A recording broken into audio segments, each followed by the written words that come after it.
Welcome to the Slop Farm. Enjoy the video. I will explain why disabling Bluetooth in BIOS can improve privacy and security. Disabling Bluetooth prevents the radio from initializing before the operating system loads. That reduces remote attack surface on laptops and desktops. Disabling Bluetooth also saves battery by about 3 to 5% while idle.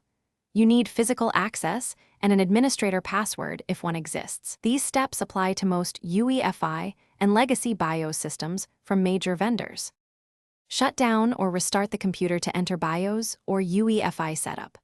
Watch the first screen for the manufacturer key prompt like Del, F2, F10, or ESC. If you miss the prompt, repeat the restart and try again. On modern Windows, open Settings, go to Recovery, then Advanced Startup to reboot into UEFI firmware settings. Disable fast startup or perform a full shutdown if the key presses do not register. Have a USB keyboard ready for older systems that may not detect wireless keyboards.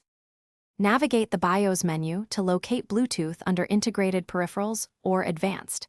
Use arrow keys and enter to open onboard devices or wireless configuration sections. Find Bluetooth radio entry and change the setting to disabled or off.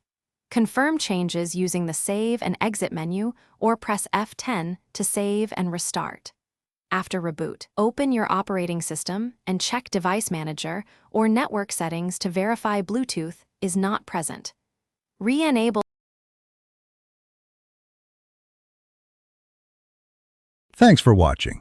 Consider subscribing if we helped you today.